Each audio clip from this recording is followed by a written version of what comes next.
목에 매여 바다에 던져지는 것이 나으리라. 아멘. 예, 오늘 여러분과 함께 금하지 말라는 제목으로 말씀을 나누고자 합니다. 마가복음 강의가 벌써 39번째 강의입니다. 각자 장소, 위치에서 같이 말씀을 경청하고 또 같이 은혜 받는 시간들이 되시기를 바랍니다. 이번 한 주 일이 참 많았던 것 같습니다. 참 우리 교회도 이사를 준비했고 또 여러 가지 걱정해 주는 사람들이 좀 많았던 것 같습니다. 소위 말하는 대전에 있는 모 학교 때문에 우리 넥스트 아카데미가 문제가 있지 않은지 그렇게 다들 걱정하면서 전화를 주셨는데요. 한편으로는 어떤 분들은 또 그렇게 느끼시는 것 같아요. 왜 힘들지만 왜 그런 것에 대해서 하시냐, 뭐 이런 느낌을 주는 분도 있었던 것 같아요. 뭐 마음적으로는 좀 이때까지 뭐 너무 많이 당했기 때문에 여하튼 감사한 마음으로 걱정해 주셔서 참 이렇게 기도해 주시고 위로해 주시는 많다라는 생각을 하면서 좀 힘을 얻었던 것 같습니다. 문제는 그 국제학교를 중심으로 하는 선교단체 그리고 선교사님 참 문제를 일으켰다기보단 그렇게 생각을 해보니까 처음에는 정말 제가 욕을 했습니다. 욕은 안 했습니다.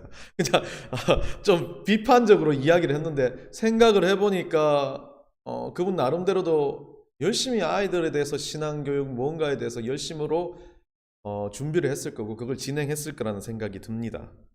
그런데 참 문제가 터지고 나니까 거기서 문제가 터지나니까 또 화살바지가 되는 것 같기도 합니다. 억울할 수도 있고 잘못한 것도 있을 수 있습니다. 분명히 저는 다 잘했다고 말하지 않습니다. 그 열악한 상황을 보니까 잘못한 부분이 있을 거라는 생각이 듭니다. 그러나 우리가 욕하고 손가락질하는 부분이 꼭 그 선교사님에게만이겠냐라는 생각을 해봅니다. 한 후배가 연락이 와서 막 그분을 가지고 영어 장사꾼이다 뭐 이런 이야기를 하는 이야기를 막 이야기를 하더라고요. 그래서 제가 말을 했습니다. 맞습니다. CEO라고 하고 대표라고 하고 그렇게 했으면 조금 덜 했을 텐데 그 이름 뒤에 무거운 선교사라는 이름이 붙었다는 것, 그 무게를 참 견뎌야 하는 그런 분인데 그 무게에 조금은 미치지 못하지 않았는가라고 말을 했던 게 기억납니다. 요즘 여론조사에 우리 교회 청소년도 마찬가지고 세상의 청년들에게 설문조사를 했습니다. 오늘날 이 코로나19가 이렇게 일어나는 확산되는 과정 중에 교회의 책임은 어느 정도 되느냐라는 것입니다.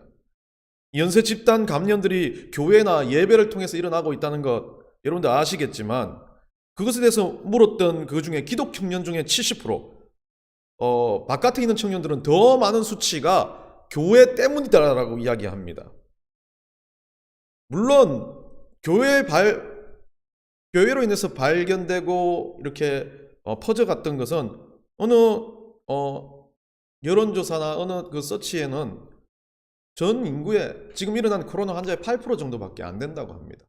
그런데 그만큼 교회가 가지고 있는 어떤 영향력? 저는 좀 과거가 가진 영향력이 아니라 보여지는 어떤 외부적인 모습이 그만큼 강렬하다는 것을 다시 한번 깨닫습니다. 왜 그러냐면 이 교인들과 교회가 가지고 있는 좀 잘못된 모습 중에 하나인 겁니다. 솔직히 말하면 집단 이기적인 모습입니다.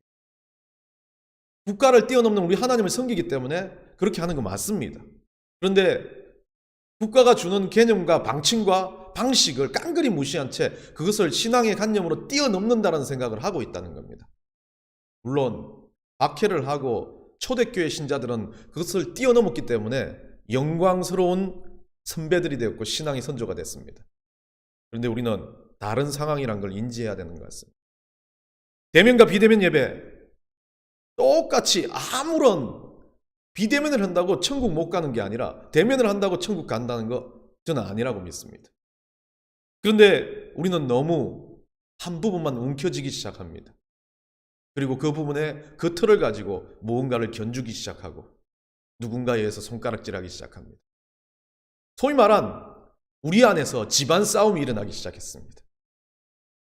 서로 싸우고 서로 손가락질 하는데 세상 사람들이 아닌 우리 스스로가 내분이 일어나고 있다는 것을 보여주고 있습니다. 하나님께 드리는 우리의 모든 예배는 삶을 떠나 우리가 살아가는 모든 한마디 한마디 그리고 행동 하나까지도 예배라고 믿습니다. 그런데 우리는 너무나 이런 상황이 되면서 국한된 예배자로서의 자세가 흐트러진 것들을 우리는 인지하지 못하고 있는 건 아닌가 생각을 합니다. 저는 개인적으로 밥 먹는 것도 예배라고 생각합니다. 죄송합니다. 또 이런 소리를 해서 먹고 자고 입고 소위 말해서 인간의 모든 환경이 예배인데 그 예배가 너무 중심이 돼가지고 공적인 예배를 소홀히 한다는 건 아닙니다. 찬양하고 말씀으로 주님 앞에 서는 공적인 예배도 중요하지만 우리가 살아가면서 드려지는 모든 환경의 예배도 우리는 이제 이러한 환경과 시대를 통해서 깨달아야 된다는 겁니다. 어떤 환경이 올지도 모르니까. 오늘날 저는 그래서 이 시대를 금지의 시대라고 생각합니다.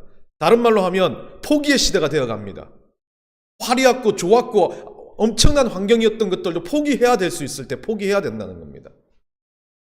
신앙이 아닌 진리가 아닌 모든 것에서 우리가 포기할 수 있는 것이라면 포기할 수 있고 주님 앞에서 그것을 당당히 깨부술 수 있는 그런 신앙인들이 마지막 때를 일구어 가는 신앙인들로 성장해 가야 된다는 것을 깨닫습니다. 그래서 오늘 본문에 나오는 정말 중요한 이야기, 우리 주님께서 명제로 선포하신 것, 금하지 말라라는 이 제목의 말씀이 오늘날 우리에게, 과거의 모든 그리스도인들에게도 했겠지만 오늘날 우리에게 진짜 필요한 말씀, 진짜 우리가 깨달아야 할 말씀이라고 저는 믿습니다. 예배의 환경, 코로나의 상황, 어떤 교회가 손가락질 당하고 욕먹는 상황에서 우리는 어떻게 해야 될지, 우리 행동을 어떻게 잡아야 될지를 우리 예수님께서 알려주시는 아주 정확한 명제라고 저는 믿습니다. 오늘 금하지 말라 본문을 통해서 여러분들 스스로가 이 시대에, 이러한 다양한 환경이 있는 이 시대에 어떤 마음의 자세로, 어떤 기준을 가지고 주님 앞에 살아가야 할지를 깨닫는 시간이 되시기를 바랍니다. 본문 50절까지 가기 전에 오늘 이 본문은 50절로 끝이 나는데 이 50절까지 반복적으로 하고 있는 말은 집안 싸움에 대한 이야기입니다. 독선적이고 배타적인 그 예수 믿는 제자들, 그 당시 예수님을 따르는 제자들에게도 이런 모습이 있었다는 겁니다. 서로가 배타적이고 서로가 네가 잘났니 내가 잘났니, 또 거기 안에서도 네 편 내 편을 따지는 아주 잘못된 모습을 이 제자들이 하고 있었다는 겁니다. 그래서 예수 믿는 그 공동체 안에서 혼돈하고 서로가 앞뒤를 나누려고 하는 그 모습을 보고 예수님이 오늘 이 말씀, 이 본문의 말씀을 그들에게 선포하고 있습니다. 38절, 39절, 40절에 보면 뭐라고 되어 있냐면 38절에 요한이 예수님한테 자기가 한 일에 대해서 당당하게 이야기를 하고 있습니다. 요한은 어땠습니까? 앞쪽에 우리가 이야기를 말씀을 계속 진행해 왔는데 이 변화산 사건에 따라갔던 그래도 예수님이 첫건 중에 첫건이라고 자기 스스로 생각하는 그런 존재일 겁니다. 그리고 난 다음에 또 이제 가버나움을 가는 길에 어떤 싸움이 일어났습니까? 누가 크냐? 서로 싸우기 시작합니다. 그렇게 분열이 시작하는 이들이 어땠습니까? 귀신을 내어쫓지 못하는, 예수를 따라가지 않은 남은 제자들의 그 부류 가운데서 귀신을 내어쫓지 못했기 때문에 얼마나 굴욕을 당했습니까? 그리고 예수님은 내려와가지고 그것들을 당장에 처리를 해버렸습니다. 그러다 보니까 이제 저는 요한은 좋은 신앙의 선조라고 믿습니다. 근데 이때 요한은 조금은 그렇게 완성되지 않는 제자였던 것 같습니다. 요한이 어떻게 했습니까? 그 외에 다른 사람들이, 자기 제자들도 귀신을 쫓지 못하는데 예수님의 이름을 걸고 어떤 사람이 나타나가지고 귀신을 쫓는 겁니다. 소위 말해서 교회 이름을 걸고 무언가 장사도 하고 교회 이름을 걸고 뭔가를 하고 있다는 겁니다. 그리고 예수님의 이름을 걸고 신앙의 명목을 걸고 무언가 하고 있다는 겁니다. 누구를 타겟으로 말하는 건 아닙니다. 그쪽도 그럴 수도 있죠. 저도 그럴 수도 있습니다. 저는 매번 고민하고 있습니다. 예수님의 이름을 걸고 내가 목사로서 어떤 다른 행위를 하고 있는 거 아닌가. 그런 사람들이 나타날 겁니다. 우리는 비판하고 손가락질합니다. 요한도 그랬습니다. 화가 났고 분이 나가지고 그 사람들한테 가가지고 하지마. 예수님 이름을 망령되게 일컫지 마. 예수님이라고 장난치는 거야? 그런데 보니까 그들은 어떻습니까? 제자들이 하지 못한 능력을 가지고 그 능력을 체험하고 있는 겁니다. 그랬는데 요한이 가서 그렇게 말했습니다. 그렇게 할 거면 우리를 따라야 돼. 따라와. 우리 교회에 와야 돼. 우리 교회 가운데 서 있어야 돼. 제자 훈련도 받고 뭐도 하고 막 저렇게 나가는 거 우리 교회가 가지고 있는 가치들 다 따라야 돼. 우리 교회는 다음 세대를 키우는 게 선교라고 사명이라고 생각하는데 그 선교의 사명에 동참하지 않으면 아니야 라고 말을 합니다. 그러고 나서 그들이 따르지 않으니까, 그들이 말하지 않으니까 요한이 뭐라고 합니까? 하지마. 절대 하지마. 안 돼. 그거는 예수님이 싫어하신다는 근거를 두지 않고 그거는 안 된다라고 생각합니다. 요한의 머릿속에 뭐가 있습니까? 자기들을 따르는 것, 자기 무리 가운데 서 있는 것, 제자들 가운데 들어와 있는 것, 그걸 가지고 진리인 것처럼 생각합니다. 잘못된 생각입니다. 그러니 그렇게 말하자 예수님 앞에 나와서 요한이 잘한 것처럼 의기양양하게 예수님 내가 그렇게 했고 걔들 다 금지시켰습니다. 뒤에 안 나와 있지만 잘했쫑 이렇게 했을 수도 있습니다. 그러니까 예수님이 제자들 중에 믿음이 있고 없고에 대한 부분을 떠나 예수님은 저는 반전을 보여줍니다. 잘했을 거라고 생각합니다. 저도 그랬습니다. 교회 안에 이단이 들어오면 막 욕을 하고 내쫓고 우리를 따라야지, 우리 교리를 따라야지, 우리 걸 해야지, 그 이단을 끌어안을지도 몰랐습니다. 예수님의 이름을 갖고 잘못되게 한 사람들 막 손가락질하고 저것 봐라 저런 더러운 것들라고 말을 하면서 그것에 대해서 예수님이 어떻게 판단하고 있는지, 어떻게 판단하라고 말하는지를 찾아보지 못했다는 겁니다. 예수님 오늘 뭐라고 말합니까? 예수님 오늘 40절에 우리 성경 다시 봅시다. 39절입니다. 예수께서 이르시되 금하지 말라. 내 이름을 의탁하여 능한 일을 행하고 즉시로 나를 비방할 자가 없느니라. 여러분, 예수님 말합니다. 예수님 이름 갖고 능력도 맛보고 예수님 이름 갖고 뭔가 그 사람이 은혜인 것처럼 한다면 그 사람이 딱 들어와가지고 우리 보고 손가락질 할 일 없다라는 겁니다. 막지 마라고 말합니다. 다른 말로 하면 네 자신을 좀 먼저 봐라. 그들 손가락질하고 그들 바라보고 그들 문제 있다고 말하기 전에 너는 어떻니? 라고 묻습니다. 요한한테. 잘났다고 생각하니? 내 옆에서 변화산 사건도 경험하고 예수님이 이끌어가는 아주 중심에 드는 제자라고 생각하는 너.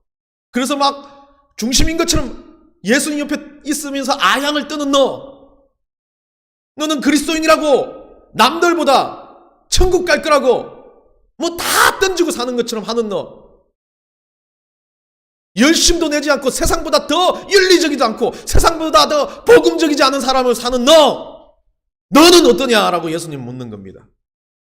그런 우리에게 예수님 말합니다. 네가 뭘 금할 자격이 있어? 네가 뭘 손가락질 할 자격이 있어? 라고 묻는 겁니다.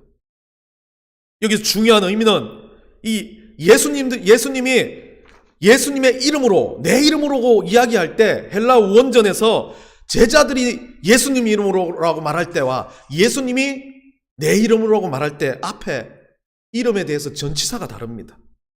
예수님이 쓰는 전치사는 제자들에게 이름을 말할 때는 에피라는 전치사를 쓰고 있습니다.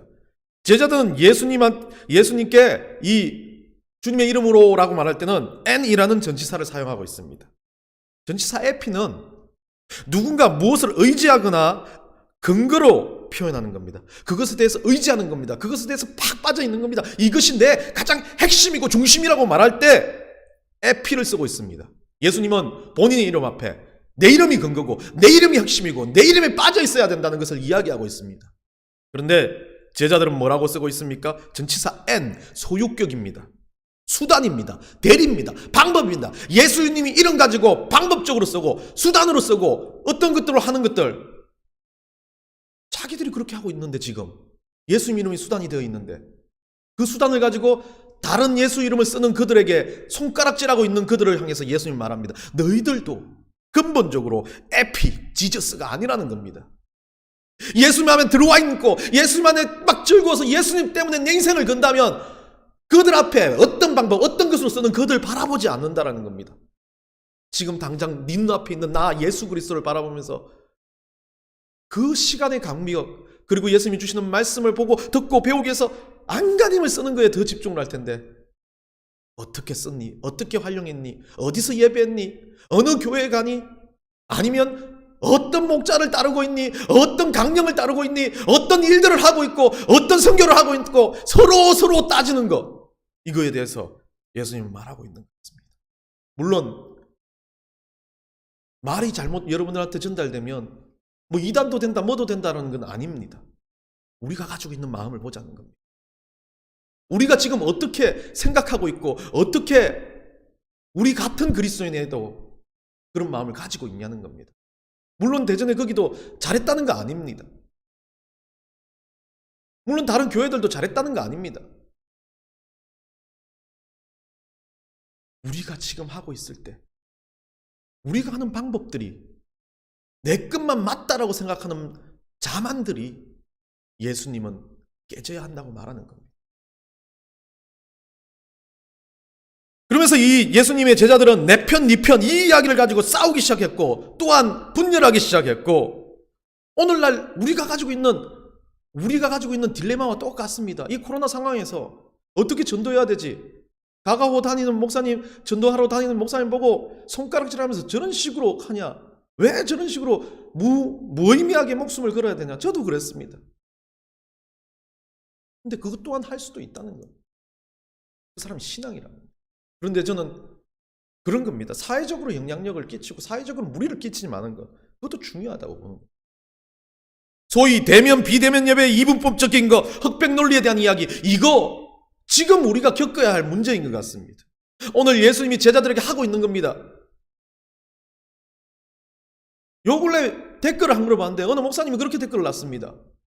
저와 비슷한 젊은 목사들은 사회가 주는 국가가 기준점에 따르자, 그리고 주변에 그분들로 인해서 우리도 피해받은 것, 그분들로 인해서 주변에 어떤 그 환자가 늘어났어요. 교회를 통해서. 그래서 주변 교회가 예배를 드려야 되나 안 드려야 되나 곰곰이 생각할 때 서로 싸우는 겁니다. 예배를 드리겠다 안 드리겠다. 왜 예배 드리는 게 문제가 있냐? 그쪽만이 문제지. 근데 모든 다른 믿지 않는 자들이 초대교회처럼 그렇게 하는 게 아니라 이제 막 세상을 따르지 않고 예배를 드리고 그것이 전파가 되는 것처럼 가지고 손가락질을 하는데, 굳이 지금 예배를 드려가지고 똑같이 교회에 대해서 잘못된 생각을 만들어야 되겠느냐? 그런데 어쩜 그 교회 목사님은 예배를 대면으로 드리는 게 본질이 아니냐?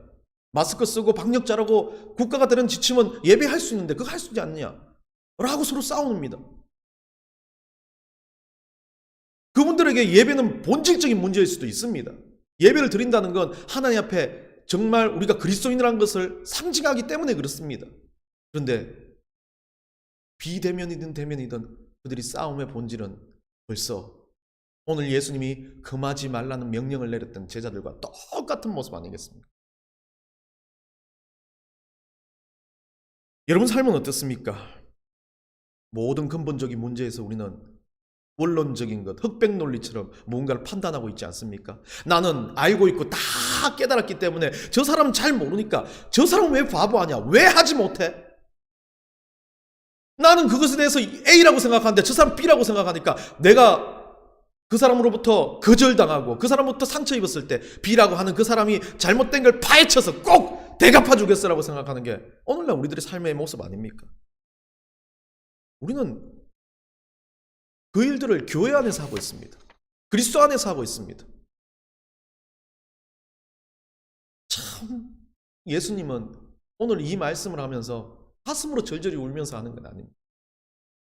오늘날 2021년에 사는 전 세계 모든 그리스도인들에게 예수님 마가복음 2000년 전에 하셨던 그 말씀을 다시 반복하시는 거예요.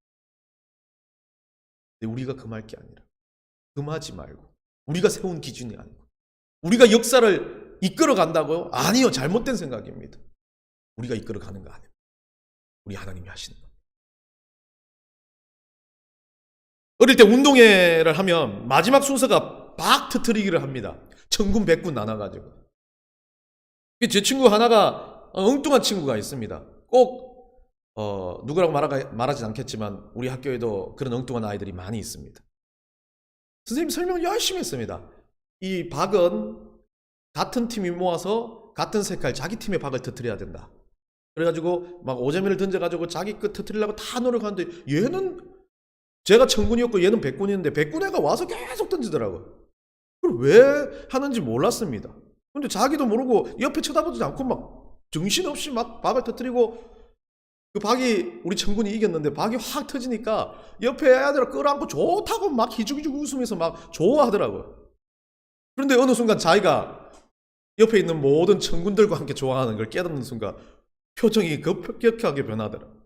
그리고 자기 백군 쪽으로 가는데 같은 반 친구였는지 모릅니다. 그 친구하고 여러 명의 친구가 천군 친구, 백군 친구들이 가서 끌어안고 그냥 재밌게 지나가는 모습을 봤습니다.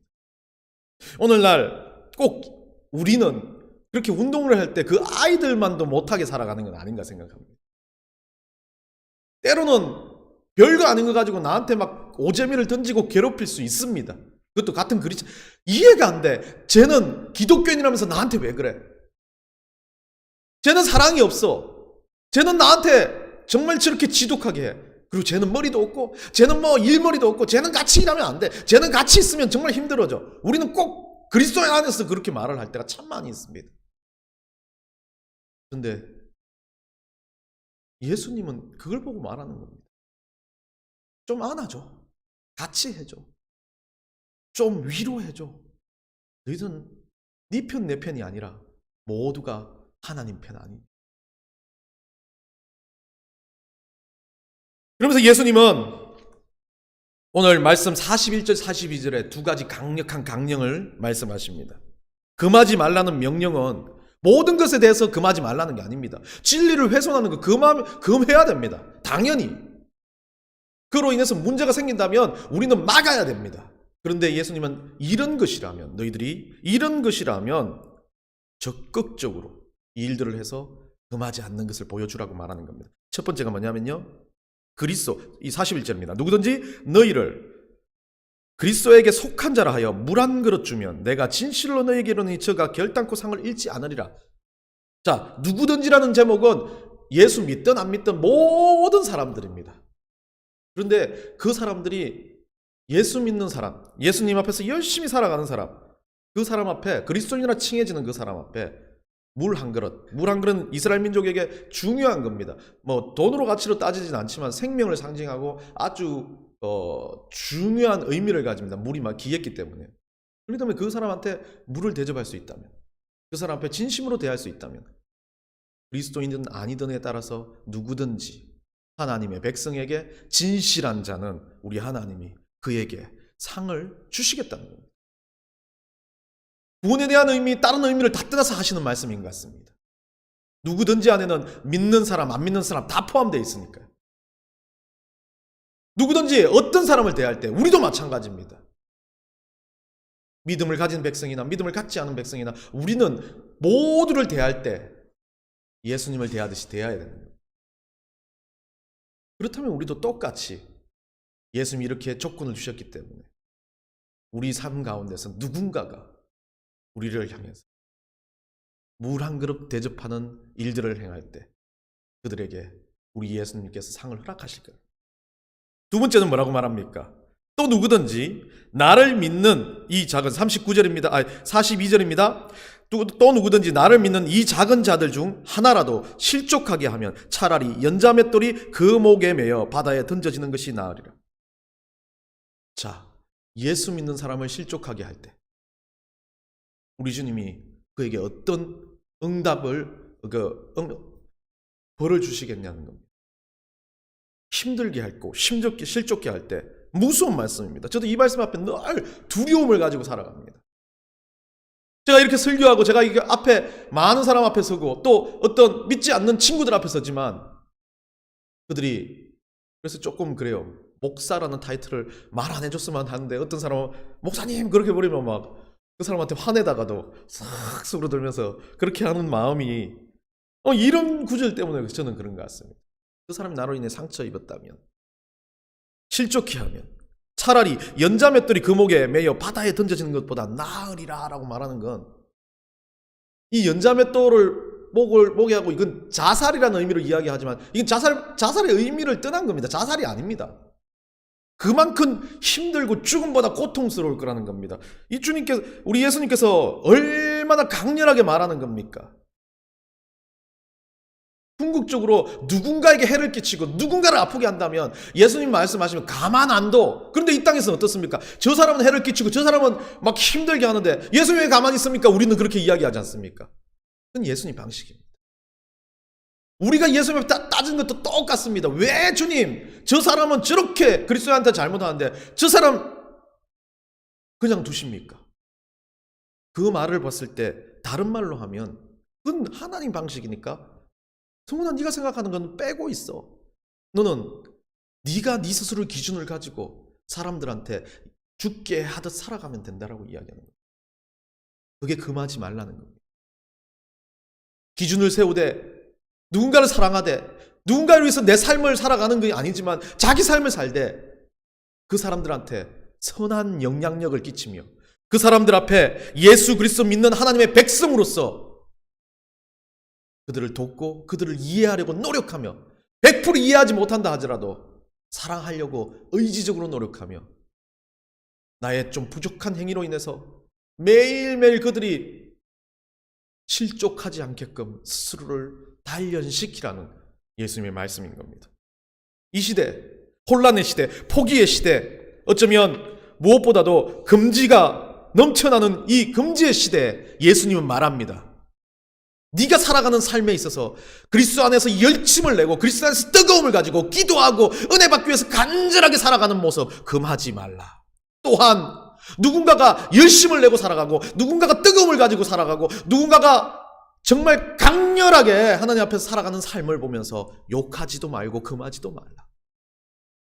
그렇게 살아가다 그렇게 계속해서 살아가다 보면 천국에 갔을 때 우리 주님 앞에 섰을 때 주님이 우리에게 말할 겁니다. 나 잘했다. 누구야 잘했다. 마지막까지 충성되게 했다. 기도하겠습니다. 하나님 감사합니다. 이 땅 가운데